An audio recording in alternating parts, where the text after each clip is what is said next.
Who is responsible for the way your life is? Most people's answer will be based on their experience, and also there's a bunch of people that actually don't even want to address this question at all, because to them, they know very well they've never done anything wrong. They are not responsible for anything. There's always somebody responsible for the things that are happening in their life. When you agree that you are not responsible for something, automatically you take yourself out of the equation of getting answers or getting solutions for that particular. Because once you say I am not responsible, your mind is not working towards bringing a solution to that particular thing. If you are living your life constantly waiting for somebody to fix the things you're dealing with, the things you're going through, then of course whoever is doing the fixing is the one that is going to lord over you. Whoever is doing the fixing is the one, because at the end of the day, you gotta be indebted to whoever is doing the fixing for you. You, on the other hand, you're busy running away from responsibility. So because you don't want to take responsibility, everything else that needs to flow in your life will begin to walk away from you. This is not a curse. This is not some God. This is not some demon. This is not some generational curse that is coming after your life. It's simply because you decided not to be responsible for that particular thing that is happening. You decided to look the other way. Every time you take responsibility, automatically the multi-universe align themselves with you. Things that you don't want to come close to, you are actually supposed to come close to. FYI, you chose this path. Aquaba. Welcome, definitely welcome to the Mikra series. Super excited. And one of the major reasons why I'm excited, of course, you know the power stick always gets me excited. I'm super excited about the power stick. You should get your power stick. Make sure you order your power stick. This is one of the powerful things you can get. There's something that's about to happen. We're about to have our annual festival, but this year is going to be first of its kind because we are adding, we're rebranding it, number one, and also presenting something that I feel is totally unique. It's something you should definitely buy into. And getting your power stick will give you access. This is what we're about to do. We call it the Krada. The Krada Festival is going to be a whole week celebration. It's going to be powerful. I mean, by now you should see the videos out. It's going to be powerful. You know, it's a limited seat. We're serving just 100 people on that day because it's the first time. We don't want to get too much unforeseen things. We want to at least do it within our means and make sure that we are actually on it, on point, so that by the time we finish with the first one, the second one, we can open it up. So now the slot is for only 100 people. If you have your power stick, it gives you automatic slot, right? So what's going to happen is that once you have your power stick, automatically we'll consider you before everybody else that don't have the power stick. And you don't want to miss what is about to happen. Is the Krada. Go to the video, watch the advert. Every detail is in the advert, and definitely it's something that you cannot miss. If you're in Ghana, you should definitely travel to our shrine, Oyamekesi Krom, and make sure you're part of the Krada. And if you're outside the country, get your vacations in now. It's happening in September, from September 25th. Please make sure you're in tune with what's about to happen, Krada. It will literally change your life. There's a time where you literally feed your crap. Anyway, I don't want to do too much talking. I want to go straight to my message for the day. And there's something that most people actually don't pay attention to. I can ask the question in this way: who is responsible? There's a question that when you post to a lot of people, you would be surprised by the answers that you would get.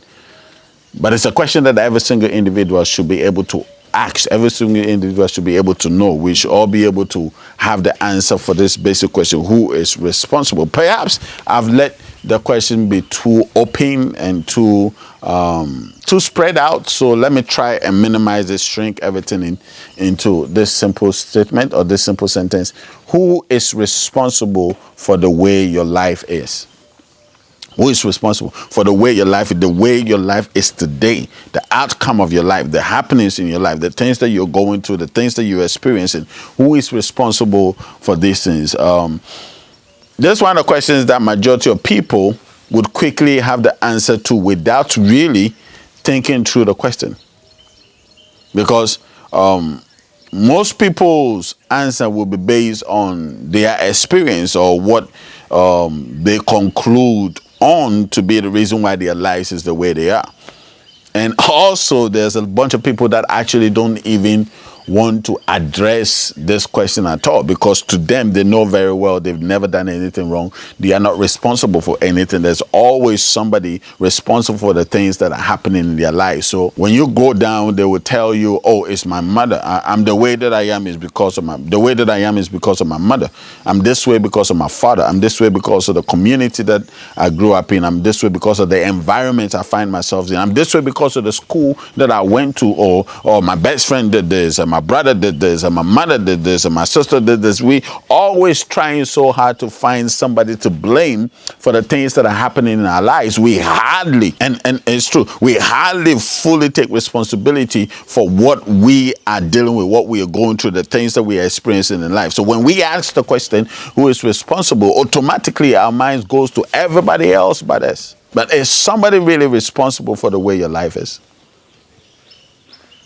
It's a situation where it's a bit dicey. A lot of people would argue, wait, what do you mean? But I didn't make this person behave the way they did, or I didn't desire this person to do things the way they do, or I didn't want this to happen. That has nothing to do with me. This is just the way I came to meet things, and this is just the way this family works. And this, I have this disease because it's in my family, it's in my bloodline, it's hereditary, and all of these things are things that people will tell you, but I want to challenge everybody. And any medical doctor can actually come out to tell me if what I'm saying is absolutely BS. Because I know without a doubt there's nothing called hereditary. There's no sickness that is hereditary. Whatever diseases, whatever sickness, whatever thing you're battling with is happening to you because certain choices that you are making is the reason why things are going the way you are. The way your life is not, nobody is responsible for the way your life is. Nobody is to be blamed for the way of life is. As a matter of fact, the choice goes way beyond this physical dimension, this physical reality. This is what I would say, but people don't want to hear me say that. They always want somebody to be responsible for what they are dealing with, to be responsible for what they are going through, to be responsible for the kind of life that they are battling with. So who is really responsible for the way your life is? These are the exact answers that the general public would give you, or general population has been singing over the centuries. Somebody got to be responsible, and that person will certainly not be you, because you are never wrong in the way things. I didn't do anything. It's, as a matter of fact, things that you find children saying when you find a child in a particular situation and you confront the child. Why did you do this? I didn't do anything. But even in that moment, you know the child definitely did something. But it was, I didn't do anything. And it's kind of, even in the house, when you come to the house and you see something not the way it's supposed to be, and you ask everybody in the house, I have no idea what. Somebody is always trying whatever it is to ensure that they are not being blamed for what they actually did. They want that escape route where it would literally liberate them for taking full responsibility for the way they, because sometimes the truth matter is they don't like the way things look, they don't like the way things appear, they don't like the reality they are facing, and it's always better to actually blame somebody that he did it, she did it, not me, he. These responses are the reason why we have the 1% always sitting on top and the 99% of people always sitting under. That's why we have the few controlling the whole masses. This is why we have the few ensuring that the traffic of wealth, the traffic of generational blessings, the traffic of generational power, generational growth, the generational dynasties, that traffic is constantly going to one side, because one side have understood the responsibility of actually taking responsibility for everything that is happening. Because the fact is, when you agree that you are not responsible for something, automatically you take yourself out of the equation of getting answers or getting solutions for that particular. Because once you say, I am not responsible, your mind is not working towards bringing a solution to that particular thing. So once you say you're not responsible, what you're literally saying is that you're waiting on somebody to come and tell you how to fix it. If you are living your life constantly waiting for somebody to fix the things you're dealing with, the things you're going through, then of course whoever is doing the fixing is the one that is going to lord over you. Whoever is doing the fixing is the one, because at the end of the day, you got to be indebted to whoever is doing the fixing for you. Hence, most of the greatest inventions in life, most of the things that we've seen come in innovations and technology, all these things were, as a matter of fact, at the brink of trying to solve something or something totally going wrong, totally going against somebody. That is why whoever it is that invented what actually decided to take responsibility of the whole world's problem and make it their problem. And the minute they decided, okay, I'm going to fix this, automatically the answers begin to light up, the dimensions begin to line up, everything that needs to provide, everything that needs to be provided, everything that needs to show up to ensure that that particular problem is dealt with will begin to come for you. But you, on the other hand, you're busy running away from responsibility. So because you don't want to take responsibility, everything else that needs to flow in your life will begin to walk away from you. This is not a curse. This is not some God. This is not some demon. This is not some generational curse that is coming after your life. It's simply because you decided not to be responsible for that particular thing that is happening. You decided to look the other way. Right? The Creator, in His infinite wisdom and in intelligence, only ensure that we come into this dimension to provide solutions. The Creator, as man, brought us, every single one of us here, to serve. Once you are in the attitude and the behavior of service, automatically the thing you think about most is to please whoever it is that you're serving. If you're thinking of pleasing whoever it is that you're serving, then of course you will go length and breadth to ensure that you have what it takes to please whoever you're serving. So the minute you come into servitude, automatically it makes you responsible. Once you leave the realms of servitude, you automatically become irresponsible. So the one would continue controlling the affairs and states of nature because that 1% is constantly looking for solution for the whole general public. Who's responsible for the way your life is? The government. So what you've literally done is that you've turned over your power, your authority, your reason for being in this dimension over to the government. And now you're sitting behind waiting on the government to fix something that, and nobody should tell me that, oh, here we go, it's politicized. And I don't do politics. I don't follow politics. I haven't, as a matter of fact, if you ask me to name 10 ministers of this nation, I wouldn't even be able to give you 5. That's a truth matter. But once you take responsibility that whatever is going on in my life, whatever I'm dealing with in this life, I am going to be in a position of saying that, well, it's my fault. I am the reason why this is happening. You see, there's something profound that happens every time you take responsibility. Automatically, the multi-universe align themselves with you. Everything that needs to show up for you to be able to fix that would automatically align themselves with you. Some people have moved beyond the blame game and has actually advanced the blame game into their reality, their very reality. They are never wrong, and someone is always wrong for everything that is happening in their lives. I don't know if you know anybody like that, but if you know anybody, you should constantly look at them twice. Because such people are never wrong. They never make mistake. If you're never wrong and never make a mistake, you're literally telling the dimensions that you never need anything from anybody. You never need any assistance. You never need intelligence. You never need the opportunity to create, to generate, to bring something alive, because I am not responsible. I didn't do anything wrong. Somebody else. If you are blaming somebody else to fix what you are dealing with, what you are going through in life, what you've literally done is that you've automatically empowered that person to be in that position to be able to solve what you are going through. This is why you must learn to take responsibility. The quality of our lives is determined by our ability to respond to variations of complex situations that we encounter. That's the quality of the ability to respond. The key word here is to respond. I said the other day that the Creator plays every single one of us with that ability to ride over every single situation we encounter. This is how the Creator made every single existentiality. Let's look at the trees, right? When you are digging through a dry ground, Dig into the, you see how hard it is. Even when you are using tools and equipment, you're using the pickers and the shovels and all these sharp edge tools. See how difficult it is for you to just break through the hard surface. Let's even go to a rocky area, right, where there's a lot of stones. But guess what? The plant, the seed, have to survive in the same environment. The seed comes with no sharp edge, but has to find its way through the various rock segments that is laid down in the soil to be able to tap into water. What is creating pathways for the tree to get resources and provision for its growth and maturity is the root.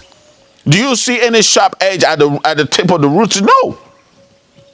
So what does this mean? It means the Creator ensured that regardless of how insane the soil is for the root would always find way to get to water, to get to the necessary resources that the tree needs for the tree to survive. Every single thing in existentiality was created with the ability to overcome, to overpower, to control, to overshadow, to have solutions to every situation that comes. That's why you have to be able to respond. Responding to whatever it is that you're going through simply means is that you have what it takes to wait for the solutions that would best avert whatever situation that is confronting your life. You are to overcome every single time you are called into action. Whatever it is that you are to overcome it. You got to say it to yourself, say, I am here to overcome every single situation that I encounter. That's the solution for everything. The only reason why you don't have it because you think there's no solution for it. The Creator ensured that there's a solution for every single thing you're dealing with in this life. It's already there. The funny thing is that before the problem even came up, the solution was already made ready. We are not to allow our experience and accumulations to react in any situation that we encounter in life. Because this is what happens. When somebody walks into a dark alley, two things is going to happen. Either the person is totally afraid or the person is totally confident in the dark alley. Right? Do you know what's happening in the life of the person who is totally afraid in the dark alley? It's simply because something happened to that person. A situation happened. That person went through something. This is why the person is terrified of darkness. The reason why a lot of people, as a matter of fact, the reason why a lot of people are afraid of anything black, predominantly when people see you wearing black, automatically they go, oh, that's a negative color. That's too much negativity. Why are people thinking like that? Because of the accumulation and experience. The things they've been programmed to think, the things they think about, the things they dealt with. This is what I'm saying. Don't let one situation be the reason why you don't take the chance to go through the next situation. Don't close the chapter on yourself even before you encounter anything. Don't do that.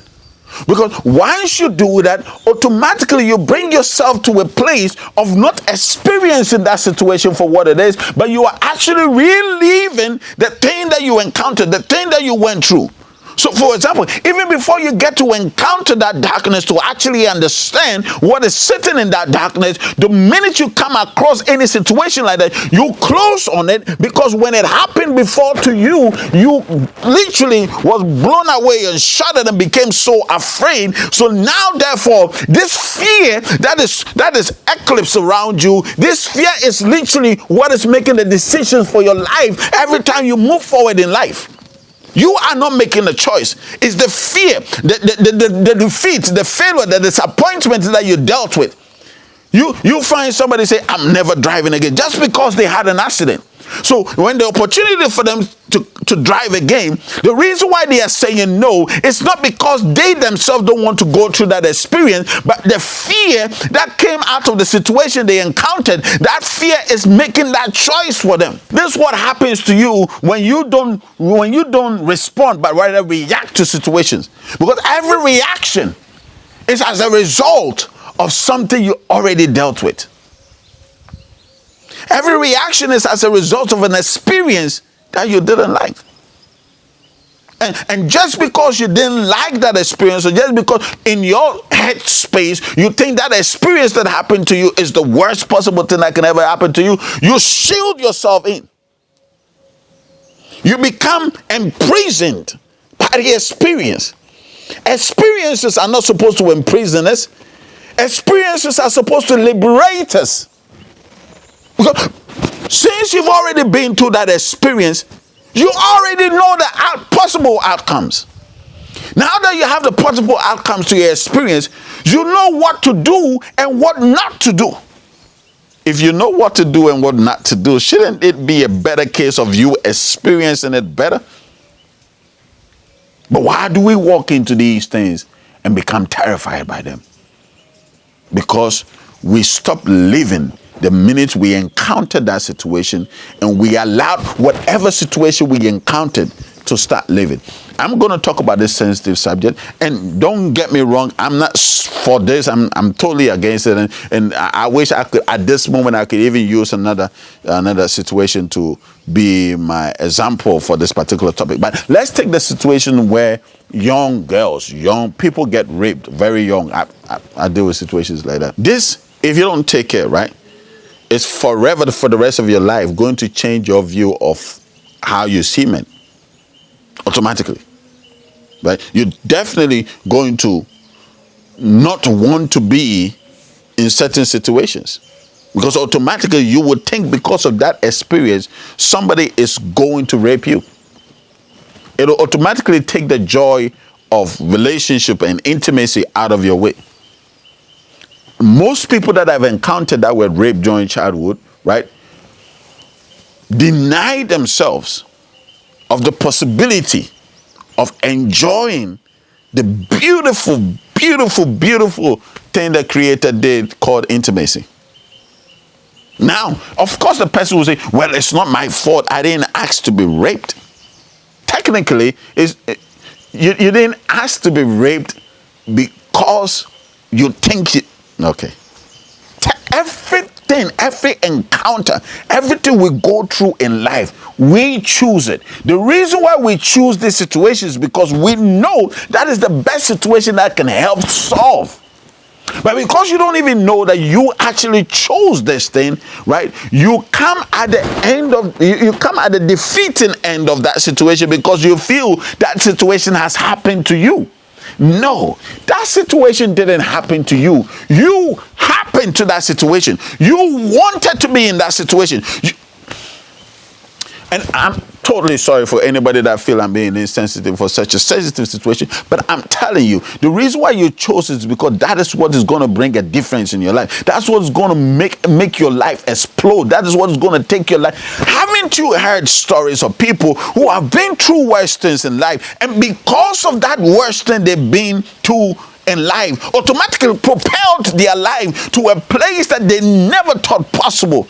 How better can you, or how best can you give life's experience or life's advice to anybody if you've never actually encountered what the person is going through? How do you even advise the person?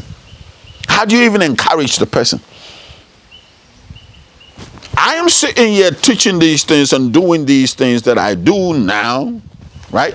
Simply because of what I've been through. So imagine myself sitting here and saying, oh, I can't believe the kind of foundation that I have. I can't believe the kind of father that I have. I can't believe the kind of mother that I have. I can't believe that. I can't believe that. If you keep saying things like that, what I'm literally doing is that I'm denying myself for being in this position and having this ability to actually even encourage you, to talk to you and say that go back to your roots. Because I'm telling you, if I should use my experience, what I've been through in life, to just oppose the reason why I am not supposed to go back to my root, I would never. I remember my own mother told me, never step in your village. Don't ever do that. Because the minute you step in your village, you're going to die. The minute you step in your village, some auntie, some uncle, some witch, somebody in your background is waiting for you to actually devour you. Don't ever step in your village. Trust me, I never went to my village till my mom died. Because what? That experience, that encounter, that teaching, whatever conversations I had with my mom left a mark within my spirit and made me so terrified of the village that I'm coming from. If I never went to my village, I would never be the reason why some of us are actually coming out of the shadows and the fear and the prison of religion to actually say, you know what, our fathers did something right, and it's time I go back to my root and find out what went on in my background.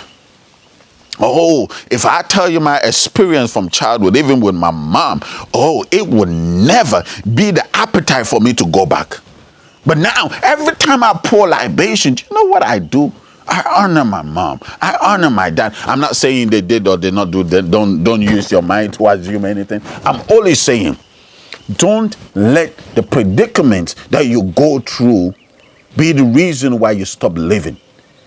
These predicaments, these situations, these challenges, everything you went through is what has made you who you are today.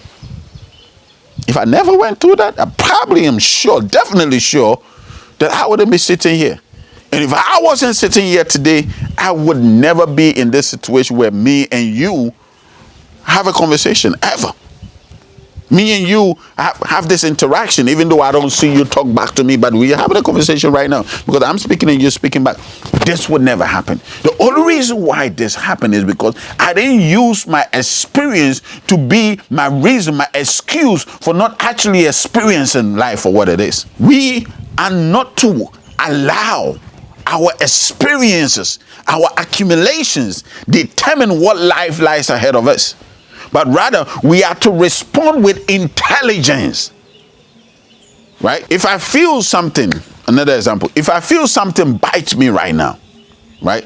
What do you think I'm going to do next? This is what I'm going to do. Like, right?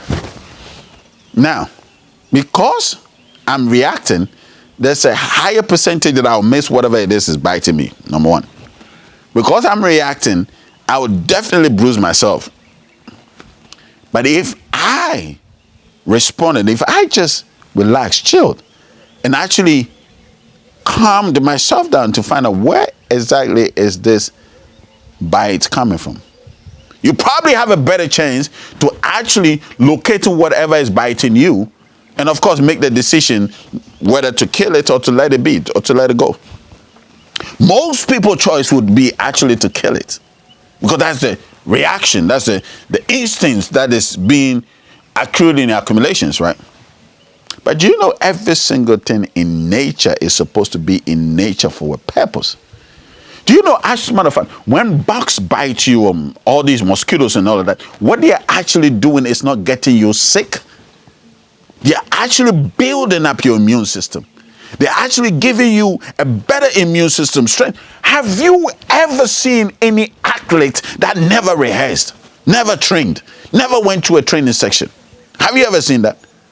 An athlete that do you know athletes actually get more injuries in their training sections than actually the day of execution, their task or race or game or whatever it is they're supposed to do?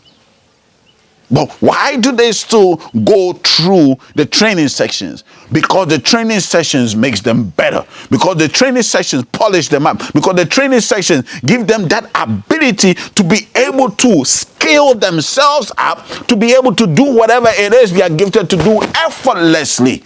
But before the effortlessness came in, there was the pain.